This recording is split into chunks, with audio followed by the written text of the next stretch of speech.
Good evening, Kenton community. My name is Sabatino Samato. I'm your superintendent, and this is your weekly connection update. You'll notice today, folks, that I'm sporting my Kenmore East gear. That's because it's Kenmore East homecoming this weekend. In a couple weeks, when it's Kenmore West homecoming, I'll have one of their sweatshirts on, and that creates our culture. It's all about culture here in Kenton, and that's what our focus is today. We're going to focus on the culture of learning and really focus on our Kenton forward plan in our connection. We're going to move over to how we can affect our culture and a voting event that's coming up that we're going to ask people to participate in. We're also going to talk about the culture of supporting each other. And speaking of support, those families of seniors, you have a financial aid evening coming up that I want to talk about that culture and making sure that we're all supporting each other as we move on to that next phase of life. We're going to round it off here with our National Hispanics Heritage Month celebration and finally finish with our recognition today. So let's get going.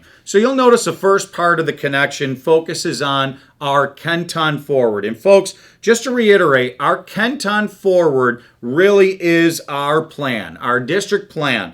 It creates a blueprint for long-term improvement in academic success and social-emotional outcomes. It also positions the district for future growth and focused refinement while providing a flexible framework that is adaptable from year to year. Our components, you'll see right on that graphic in front of you, we focus on instruction for all, technology, social emotional health and wellness, finance, safety and operations, and community engagement. And folks, this graphic really encompasses all the major components and concepts of the Kenton Forward, including the vision and mission of the district, focus areas, goals that go along with those areas, and it shows that interconnectedness and overlap. And why I focus on it today is that the more that we're on the same page of what our outcomes are in Kenton, the more that decisions make sense. So I encourage you to read. I encourage you to check out that graphic. You'll see that's why we make decisions like our UPK program.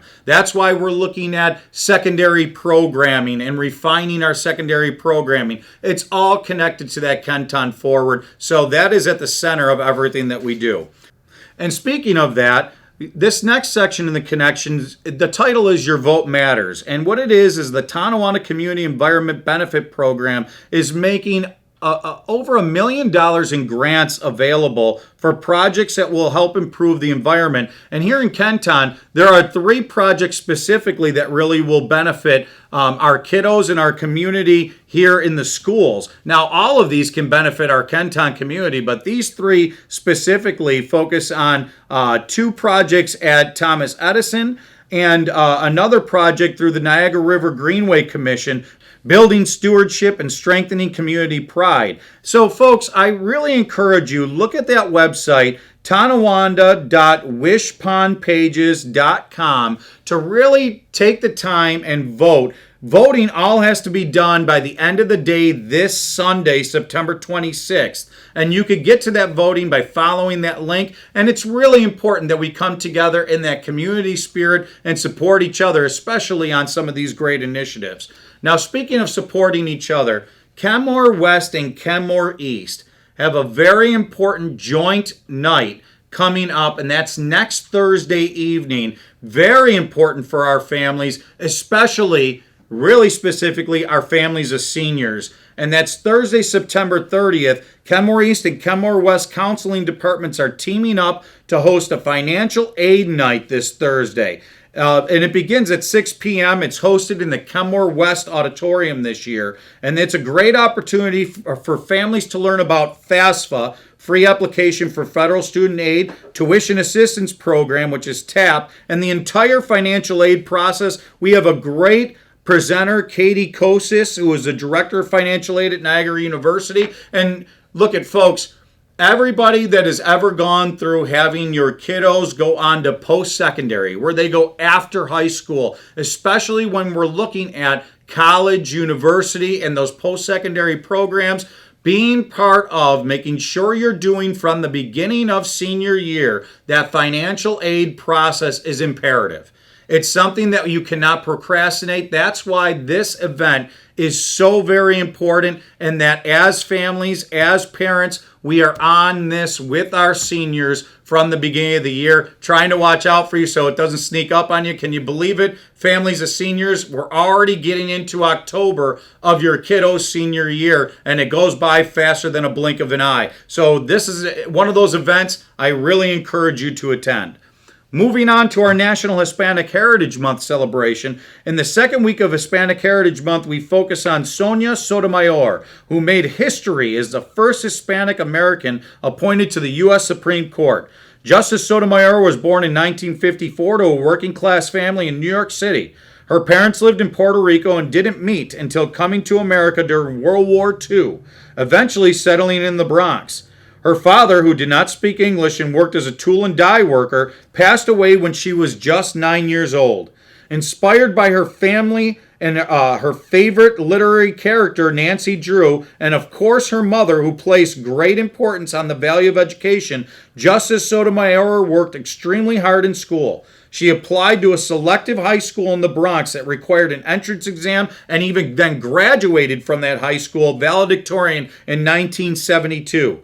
Sonia Sotomayor had always wanted to become a lawyer and a judge ever since she had watched Perry Mason television series. Folks, maybe some of us even remember Perry Mason from a long time ago. And that's exactly what she did. She earned a full scholarship to Princeton, received her law degree from Yale, and then she initially worked as an assistant district attorney and then a lawyer at a prominent Manhattan law firm. But then, in 1992, her dream of becoming a judge came true when our then President of the United States, President George H.W. Bush, nominated her to the U.S. District Court of the Southern District of New York.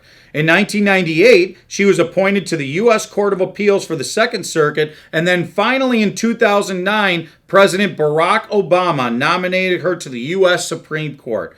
Not only is Justice Sotomayor a trailblazer who made history as the first Hispanic American on the nation's highest court, but she is also an inspiration and a prime example of how hard work and perseverance are the key to achieving dreams. And folks, this is so key. Just how we finished the last section about our seniors, I bet that Justice Sotomayor back in 1972, when she graduated valedictorian of that high school, was never thinking, maybe she had dreams of it, but was never thinking, wow, this is where I'll be in 2021. That is how life is, and that's why it's so important for our kiddos to realize they don't have to be stressed about the rest of their life, but make the best decisions they can, because it will absolutely impact the rest of your life.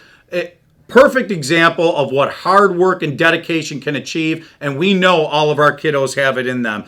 Who is going to be our next Justice Sotomayor? Congratulations to Justice Sotomayor and on Kenton for celebrating our National Hispanics Heritage Month. And to finish off our recognition, Franklin Little Free Food Pantry, and we recognize Carly Panapino, special education teacher at Franklin Middle School, and all those involved in a truly inspiring initiative to assist families in need in the community.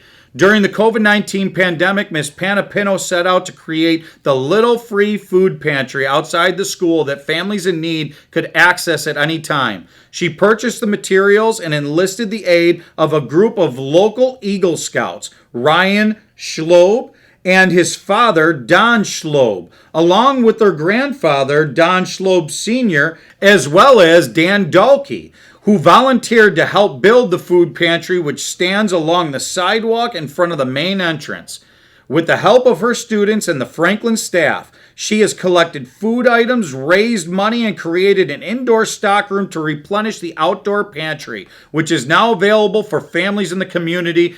Ms. Panapino is now in the process of creating a school club with her students Addison Marshall, Isabella Montroy, Michaela Dahl, Carter Duval, Najee Jones, Ricky Jones, and Natalie Louvet. And these students are absolute examples of givers in our community. And this just continues. And Miss Panapino, everyone involved in this project, you're prime examples of the Kenton spirit and giving back and helping those in need of our community. And that's how we finish today. We've had that common theme of doing things together and the culture here in Kenton. We continue to focus on that culture, and together we're Kenton proud. Together we are Kenton strong, and together it is no coincidence that our plan is named this way. We will keep Kenton moving forward. Have a wonderful weekend, colleagues.